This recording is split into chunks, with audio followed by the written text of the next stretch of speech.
Bonjour la jeunesse. Je vois que vous ne vous laissez pas abattre, hein. Je m'appelle Laurent, je fais des petits reportages YouTube. Et je passe un peu et je demande aux gens un petit peu ce qu'ils pensent de certaines choses dont on ne nous parle jamais. Vous êtes prêts? Vous savez qu'un jour ou l'autre on va mourir tous. Et après? Moi j'ai un point de vue, je crois que la vie après la mort. D'accord. C'est pareil. Vous aussi? C'est vrai, ouais. Alors imaginez, vous êtes sur un chemin, en train de marcher. Puis en face de vous, il y a un camion qui vient. Qu'est-ce que vous faites? Ça dépend en fait. Il vient vite, plus vite qu'on le croit.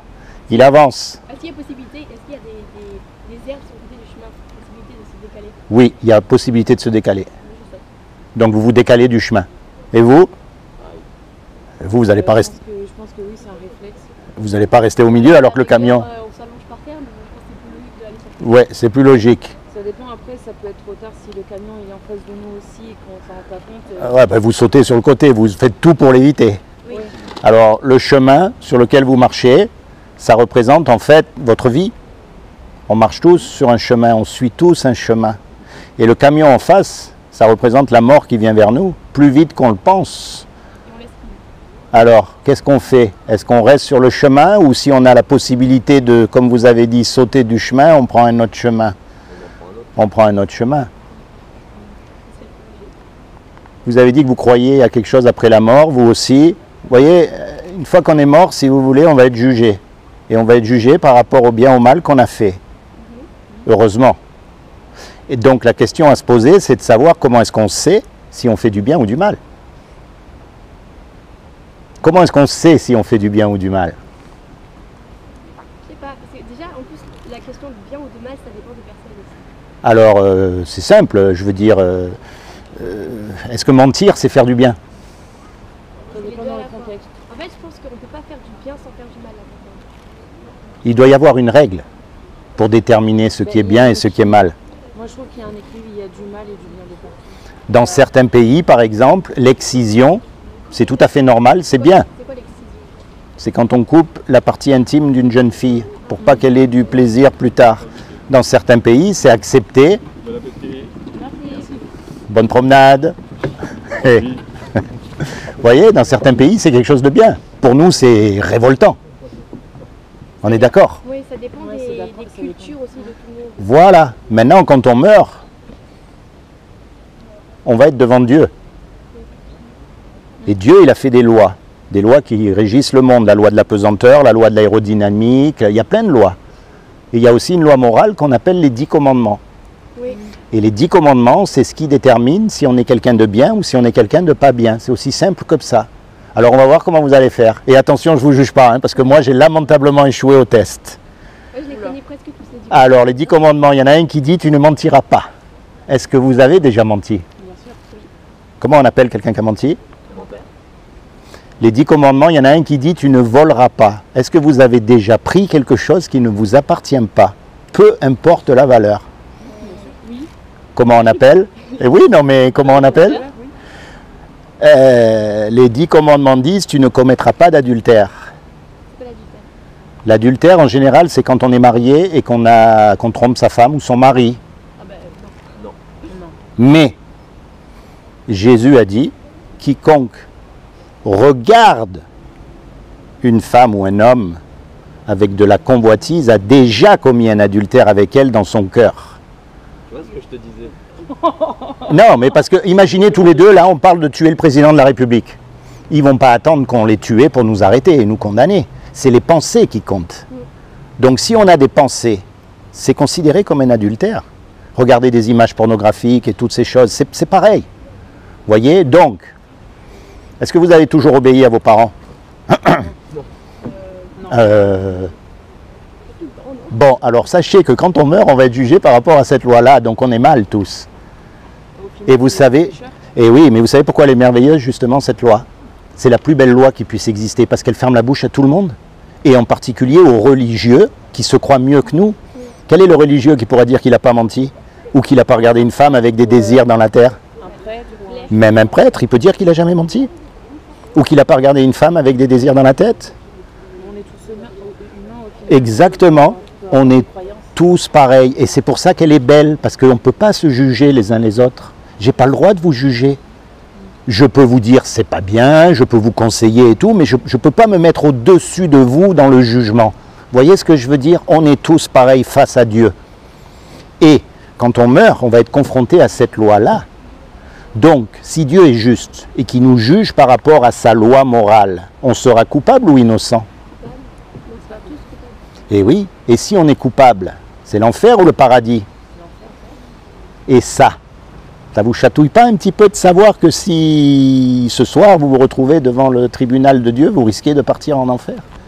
Ça nous gêne, on préfère ne pas en parler, on préfère éviter, vous avez remarqué, il y en a même qui préfèrent ne pas y croire, ça les arrange. Comme ça ils peuvent faire ce qu'ils veulent, mais c'est une réalité. Maintenant je vais vous dire une chose, ça c'est ce qu'on mérite. Maintenant Dieu, c'est lui qui a tout créé. Et quand vous regardez le monde, c'est merveilleux. Les animaux, les plantes, c'est vrai, les étoiles, c'est fantastique ce qu'il a fait. Un créateur, il aime sa création. Un musicien, il aime la musique qu'il fait. Il aime ses partitions. Oui, un cuisinier, il aime la cuisine qu'il fait. Un artiste, il aime l'art qu'il fait. Donc Dieu nous aime puisque c'est lui qui nous a créés. Et il ne veut pas nous punir. Mais il est obligé parce qu'il est juste. Seulement il nous aime tellement qu'il a quand même fait quelque chose pour que malgré qu'on soit coupable, on puisse éviter son jugement. Est-ce que vous savez ce qu'il a fait? Je pense qu'il a peut-être lui-même pas respecté ses lois, non? Lui a toujours respecté ses lois. Est-ce que vous voulez savoir? Alors je vous explique. Comme il a trouvé aucun homme sur la terre qui ait accompli la loi, aucun homme parfait sur la terre, eh bien il est venu lui-même, il y a 2000 ans, et il s'est revêtu d'un corps. Il s'est habillé avec un corps comme une main rentre dans un gant. Et ce corps, c'est Jésus. Et il a dit, quiconque croit que Jésus est le Fils de Dieu et qu'il est ressuscité des morts, il aura la vie éternelle à mes côtés. Mais ça ne suffit pas ça. Parce qu'il y a écrit aussi que les démons, ils croient et ils tremblent. Parce que les démons existent aussi. Et ils connaissent Dieu. La clé là-dedans, si vous voulez, c'est un mot qu'on appelle la repentance. Et repentance, ça veut dire quoi? Repentance, l'essence même de la repentance, alors bien sûr, ça veut dire arrêter de voler, de mentir, de désobéir aux parents, enfin toutes ces choses, mais l'essence même, ça veut dire de se tourner vers Dieu. Alors moi, mon but, c'est pas de vous envoyer dans une église, dans une association, dans une organisation, tout ça. Si vous allez dans une église, tant mieux, mais c'est pas mon but. Quand vous êtes tout seul, commencez à penser à ces choses. Commencez à parler à Dieu, à lui dire, mais alors c'est quoi? C'est quoi la vie? Pourquoi est-ce qu'on vit? Ce gars que j'ai vu au parc là, qu'est-ce qu'il m'a dit? J'ai pas compris. Commencez à lui parler avec ce que vous avez dans votre cœur. Ça m'arrive, moi, des fois. Ben oui, parce que regardez, on est tous différents. Vous avez remarqué que vous êtes uniques. Vous aussi. Et ça, depuis que les hommes existent, il n'y en a jamais eu deux comme nous. Et ça montre que Dieu ne nous a pas fait des robots. Il nous a fait tous différents. Donc il veut une relation unique avec chacun d'entre nous. Alors bien sûr, on va dans le même sens. Mais vous avez subi des injustices que moi, je n'ai pas subies. Et vice-versa. Vous avez eu des joies aussi que je n'ai pas eues et vice-versa. On a chacun un chemin, justement, comme je vous disais. Et ce que Dieu veut, c'est entrer dans votre cœur. Pour vous protéger, pour vous aimer, pour vous guider, pour vous encourager. Vous voyez ce que je veux dire? Et plus que tout, pour vous sauver le jour où vous allez mourir. Quand Jésus est mort sur la croix, d'accord? Il est mort à votre place, à ma place. Il est mort pour vous. Et son sang qui a coulé, il vous a lavé de tous vos péchés passés, présents et futurs. Et si vous acceptez ça, si vous acceptez Jésus comme votre sauveur, le jour du jugement, vous aurez le meilleur des avocats. C'est lui qui est mort à votre place. Donc on peut faire tous les péchés du monde, on peut vraiment en fait tuer. Vous pouvez faire tous les péchés du monde. Si on croit en Dieu, si on croit à cette théorie, Oui. on est sauvé quoi. Alors, oui. En théorie. Non, mais vous avez raison de poser cette question. C'est-à-dire que pour Dieu, il n'y a pas un péché plus grand qu'un autre. Oui, une fois que t'es pécheur. Une fois que tu es pécheur, tu es pécheur.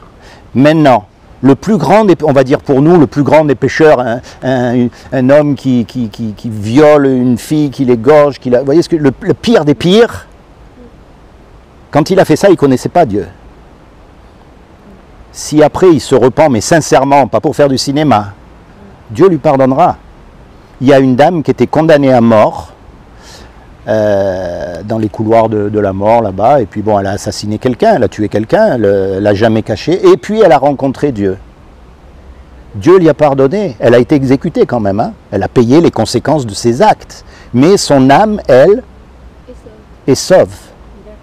Maintenant, attention, c'est pas une carte blanche pour pouvoir faire ce que vous voulez. Voyez, une fois que vous connaissez la vérité, si vous continuez à pécher, il y a un problème. Voyez ce que je veux dire? C'est comme si, imaginez, tous les quatre on fait un braquage. Les Dalton. Non mais, imaginez, on fait un braquage, d'accord? Et puis bien sûr, on se fait attraper. On passe devant le juge et le juge nous dit, voilà, tous les quatre, vous payez 20 millions d'euros chacun ou vous partez 50 ans en prison. Est-ce que vous avez les 20 millions d'euros? Et vous? Moi non plus. On part en prison. Puis il y a un homme qui arrive, qu'on ne connaît même pas, et qui met les sous sur la table pour qu'on soit libre. Comment est-ce que vous allez être par rapport à cet homme? Reconnaissant lui. Oui, reconnaissant. Et puis s'il vous demande un service, vous allez lui rendre. Ben, c'est ce que Jésus a fait pour nous.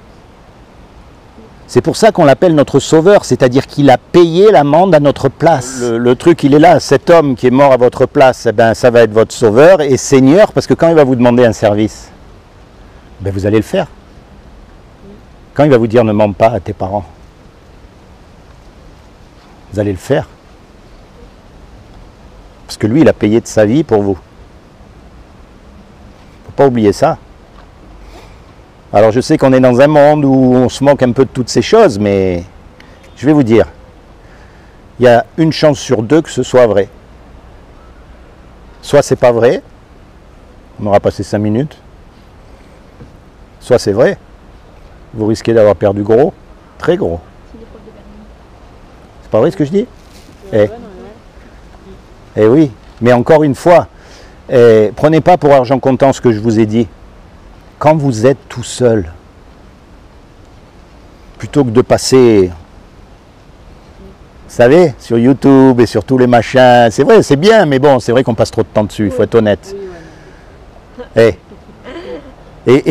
tout ça, c'est fait exprès.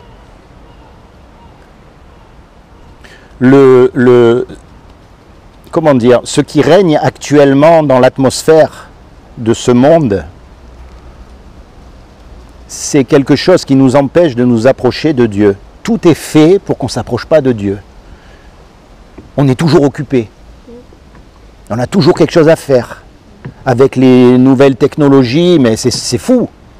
On n'a plus une seconde à nous pour nous faire réfléchir. Et ce que Dieu demande, c'est que voilà, vous vous asseyez sur un banc et vous lui parlez. Parce que, encore une fois, vous êtes unique. Donc il ne veut pas que vous soyez des robots. Et la religion, c'est quoi? C'est des robots. Tout le monde fait la même chose en même temps. Quelle que soit la religion. Est-ce que vous avez une Bible à la maison? Et vous? Et vous? Eh bien, je vais vous faire cadeau une Bible. Et ce livre, vous allez le garder. Alors, ce livre, il y a 66 livres dedans. D'accord? C'est... Grande majorité, ce sont des livres historiques. D'ailleurs, les jeunes en Israël, c'est ce qu'ils apprennent à l'école. C'est leur histoire. Et Dieu utilise l'histoire de ces hommes imparfaits qui ont fait des erreurs, qui ont fait des bêtises, qui ont fait des tas de... pour nous parler. Et quand vous lisez la Bible, alors il y a des choses que on ne comprend pas. Vous inquiétez pas des choses que vous ne comprenez pas. Mais celles que vous comprenez, mettez-les en pratique dans votre vie. C'est aussi simple que ça. Et petit à petit, vous avancerez. Et le bien aussi, c'est que ça vous évitera de tomber dans des sectes, dans des religions, dans des tas de choses. Parce que vous connaîtrez, attends, c'est pas écrit comme ça. Non, non, je suis désolé, vous êtes bien gentils, les témoins, mais c'est pas ce qu'il y a écrit. Vous voyez, c'est pour ça qu'il est important ce livre, qu'il faut le connaître, que c'est pas un vieux livre du tout. D'accord? Alors je vais vous en offrir un chacun, allez. Comme ça, vous l'aurez. Dites-vous bien que c'est le plus grand best-seller de tous les temps. C'est vrai en plus, c'est le livre qui a été le plus diffusé, le plus vendu. Alors, est-ce que j'ai mis un marque-page dedans? Là, vous avez un marque-page. dans le livre de Jean. Merci. Commencez dans le livre de Jean et vous allez apprendre à connaître Jésus, c'est-à-dire celui qui vous a sauvé, si vous l'acceptez. Parce que dites-vous bien que Dieu n'est pas un dictateur. Il ne s'imposera jamais à vous par la force ou par la violence. Vous êtes libre de choisir. Voyez, beaucoup de gens me disent, mais s'il y a tant de misère dans le monde, comment est-ce que je peux croire qu'il y a un Dieu? Ouais, c'est ça. Mais oui, mais regardez. Imaginez, on s'achète la dernière BMW. On sort du garage et on décide de partir à Paris. Et puis tout d'un coup, la voiture, elle commence à brouter, à trembler de tous les côtés. Enfin, il n'y a plus rien qui marche, quoi. Qu'est-ce que vous allez dire? La voiture n'existe pas ou on a un problème avec la voiture? Alors, tout ce qui se passe dans le monde, est-ce que ça veut dire que Dieu n'existe pas?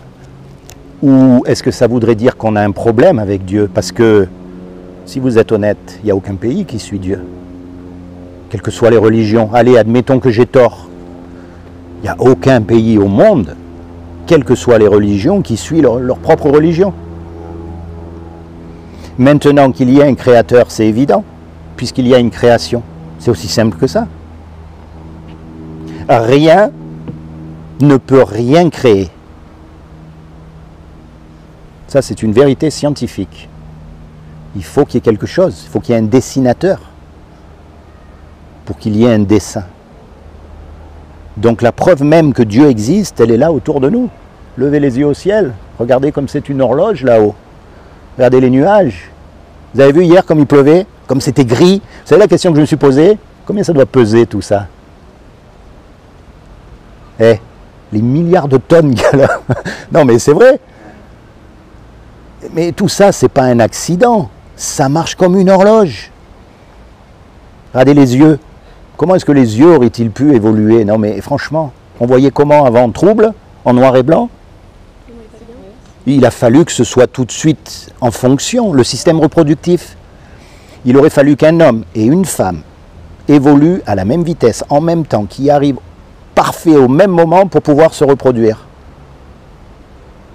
Eh, voyez qu'il faut beaucoup de foi pour croire qu'il n'y a pas de dessinateur, alors que c'est tellement plus simple de croire qu'il y a un dessinateur, puisque les choses sont dessinées.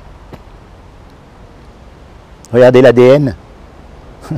L'ADN, c'est comme si vous prenez des lettres, une poignée de lettres, et vous les jetez sur une feuille, et elles vont toutes se mettre en place pour former non seulement des mots, mais des phrases qui ont un sens et qui veulent dire quelque chose.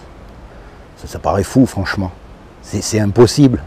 Le hasard, ça n'existe pas. Si, il y a des petits hasards, mais bon, oh tiens, t'es là, oh moi aussi, oh quel hasard. Mais le hasard n'a jamais créé un arbre, c'est trop parfait. C'est trop parfait. Un papillon.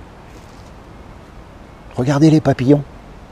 Puis vous savez, avec toute l'intelligence qu'on a, parce que c'est vrai, on est capable de faire des choses extraordinaires, l'homme, hein, mais on est toujours incapable de faire rien à partir de rien. Allez, faire un grain de sable. Un grain de sable. Incapable. Donc il y ait un dessinateur, un créateur, c'est obligé. Et le but de la vie, c'est justement de rencontrer ce dessinateur, ce créateur. Alors vous me direz pourquoi la Bible et pourquoi pas le Coran et pourquoi pas tous les autres livres? C'est vrai, c'est des questions qui sont tout à fait saines à poser. Dans la Bible, il y a ce qu'on appelle des prophètes. Ce sont les livres les plus durs à lire parce que pour les comprendre, il faut être féru en histoire. Et en histoire du Moyen-Orient, avec tout Nebuchadnezzar et tous ses rois. Et ces prophètes, tout ce qu'ils ont annoncé, tout ce qu'ils ont dit, se sont réalisés à la lettre. Voyez? Ce qui nous indique que ces écrits ont une origine divine. Beaucoup de gens disent, oui, mais la Bible a été écrite par des hommes. C'est vrai. Mais vous, quand vous écrivez, vous utilisez un stylo. Ce n'est pas vous qui écrivez, c'est le stylo. Mais c'est vous qui ordonnez au stylo ce que vous voulez écrire. Les hommes qui ont écrit ce livre sont inspirés par Dieu. Dieu leur a donné l'inspiration Et ces hommes ont fait office de stylo. Vous voyez? Du moins, c'est ce que je crois. Maintenant, encore une fois, quand vous êtes tout seul, c'est vrai, c'est pas vrai. J'y crois pas. J'arrive pas à y croire. Il y a un homme dans la Bible, son petit garçon est malade, Jésus vient et il lui dit, écoute, si tu as la foi, il sera guéri. Et l'homme, il lui dit, excuse-moi, mais j'ai pas la foi. J'ai pas la foi, donne-moi la foi. Et il lui a dit, ok, je te donne la foi, et son petit garçon a été guéri. La prière, c'est simple, c'est comme on parle. Voilà. C'est ça la prière. Il n'y a pas besoin de réciter des poèmes et des trucs. Vous ouvrez votre cœur et vous parlez à Dieu. Et vous le cherchez de tout votre cœur. Ok? Soyez bénis tous les trois. C'est comment votre prénom? Célia. Mathéo. Tess. Soyez bénis. Ok? Seigneur Jésus, je te demande vraiment que tu rentres dans le cœur de mes trois amis ici. Que tu te révèles à eux en tant que leur sauveur et leur Seigneur. Que tu les détournes définitivement du péché, afin qu'ils rentrent dans ta grâce et dans ton salut, eux et toute leur famille. Accorde-leur aussi le désir de leur cœur, afin qu'ils sachent que tu es le roi, que tu règnes et que tu les aimes de tout ton cœur. Soyez bénis tous les trois. Ok? Et merci de m'avoir écouté. Soyez bénis. Bonne journée.